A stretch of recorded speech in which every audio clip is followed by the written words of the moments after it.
Bismillahirrahmanirrahim. Assalamualaikum warahmatullahi wabarakatuh. Apa kabar anak-anakku? Sehat semua? Iya, alhamdulillah ya. Ibu harap Anda semua sehat ya.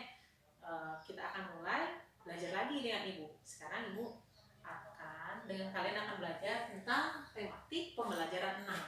Sebelum kita masuk, kita tepuk PPK ya. Masih ingat tepuk PPK-nya? Yuk, kita bersama-sama. Tepuk PPK. Religius, nasionalis, mandiri, gotong royong, integritas. Yeay ya, dengan Ibu gak apa-apa, lebih semangat ya. Nah, kita langsung masuk belajar. Nah, yang pertama yang Ibu harapkan kalian bisa menguasai membuat teks berdasarkan ide pokok. Yang kedua, membuat gambar ilustrasi sesuai tema.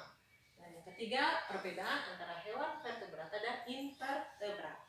Yang pertama, sekarang kita akan membuat teks berdasarkan ide pokok. Nah, untuk mengetahui ide pokok, kita harus mengetahui dulu apa sih yang akan kita buatkan teksnya. Contoh, kita akan mengenal hewan ini. Ini bawa beberapa contoh hewan. Coba kalian bisa menyebutkan nih. Sini ada sapi, ada gajah, ada apa ini?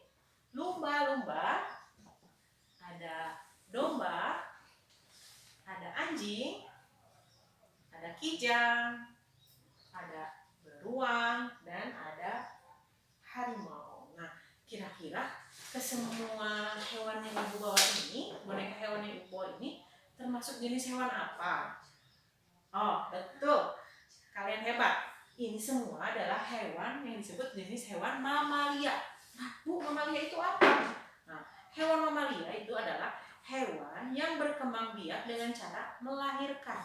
Ya, ciri-cirinya banyak. Dia mempunyai daun telinga, ya. Dia ada rambut yang menutupi tubuhnya, ya. Dan dia juga memiliki kelenjar susu untuk menyusui. Jadi semua hewan yang mamalia itu memiliki bisa melahirkan, berkembang biak dengan cara melahirkan.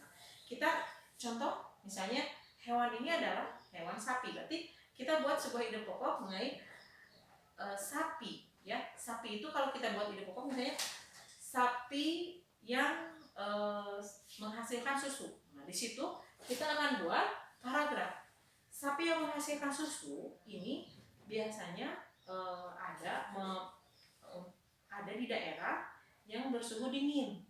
Kadang-kadang misalnya di daerah pegunungan. Kenapa? Karena di sana pasokan makanan untuk sapi itu sangat bagus. Misalnya rumputnya, minumannya. Karena sapi untuk menghasilkan susu itu harus sapi pilihan, ya. Tidak seperti sapi potong, berbeda dengan sapi potong. Nah, bisa disebutkan berarti di sini ide pokoknya adalah sapi sapi ini adalah salah satunya adalah hewan yang diperah susunya. Selanjutnya kita bisa mengembangkan ide pokok tentang sapi ini menjadi sebuah paragraf. Nah, setelah kita mengetahui ide pokok menjadi sebuah paragraf, nah sekarang kita coba buat menggambar sapi. Contoh misalnya, langkah-langkah untuk menggambar ilustrasi misalnya tentang sapi ini, kita buat dulu yang pertama itu adalah tema. Temanya misalnya gambarnya tentang apa sih? Tentang sapi. Berarti ada apa saja untuk di tokoh-tokohnya, misalnya bisa di sekitarnya ada rumput, ada penggembalanya, terus ada pemandangannya bisa gunung, bisa apapun. Selanjutnya setelah itu kita buat sketsa atau kita buat gambar. Gambarnya itu kita pertama kali membuat sketsa. Sketsa itu dibuat menggunakan pensil agar saat kita keliru kita bisa menghapusnya. Setelah kira-kira gambarnya sudah cocok, kita pertebal dengan pensilnya, diperjelas. Selanjutnya terakhir adalah pewarnaan, diwarnai. Pewarnaannya bisa memakai beberapa jenis, bisa spidol, bisa krayon, bisa pensil warna, bisa cat air ya. Jadi misalnya kita akan membuat sapi ini, pertama kita menentukan dulu tema, setelah itu kita buat gambarnya, dan terakhir akan kita warnai. Nah, anak-anak contohnya nih, Ibu akan beri contoh. Kalian bisa ya nanti misalnya Didi pergi ke rumah kakek. Di rumah kakek memelihara sapi, beberapa sapi. Didi diajak kakek untuk memberi makan sapi. Kandang sapinya berada di belakang rumah kakek. Nah, kira-kira apa saja yang akan kalian persiapkan untuk menggambar keadaan rumah kakek dan ada kandang sapinya juga bersama Didi dan kakek yang memberi makan? Kalau anak-anak sudah paham, nanti kita bisa buat ya. Itu hanya contoh, kita bisa menggambar ilustrasi berdasarkan sebuah cerita. Oke, kita lanjutkan lagi ya. Selanjutnya kita masuk dari tadi yang kita belajar tentang sapi, kita akan masuk ke ketiga nih, pembelajaran ketiga.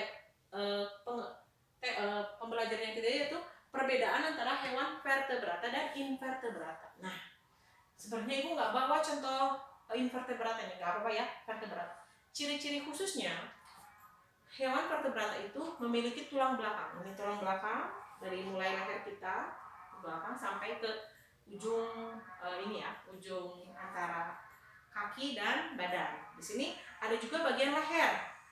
Kalau leher mungkin lebih jelas di jerapah nggak apa-apa, tapi ada lehernya dan ada badan.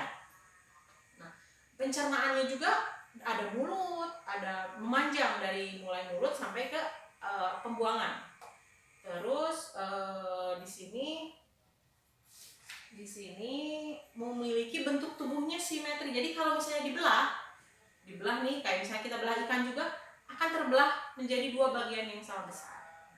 Itu ciri-ciri hewan vertebrata. Nah, kalau invertebrata, misalnya kita tadi pelajaran sebelumnya kita belajar ada cacing, ada serangga, ada gurita, ubur-ubur. Nah, itu semuanya tidak ada tulang belakangnya. Jadi hanya berbentuk rongga. Contohnya misalnya kita bawa hewan lalat. Lalat kalau sudah kering maka dia akan hanya berbentuk rongga-rongga. Jadi seperti spiral. Jadi tidak ada tulangnya. Jadi pada saat kalau kita pegang pun akan hancur. Jadi tidak ada bekas tulangnya. Terus pencernaannya masih sederhana, organ tubuhnya juga sederhana, berbeda dengan vertebrata. Alhamdulillah anak-anak, kita sudah belajar di pembelajaran 6 ini tentang membuat teks berdasarkan ide pokok tadi tentang sapi yang tadi kita bahas, membuat gambar, lalu perbedaan hewan vertebrata dan invertebrata. Nanti kita akan buat ya, di tugas proyek kita akan buat rangka hewan vertebrata atau invertebrata. Cukup sekian dari Ibu, mudah-mudahan bermanfaat ya. Mohon maaf apabila ada salah. Wassalamualaikum warahmatullahi wabarakatuh.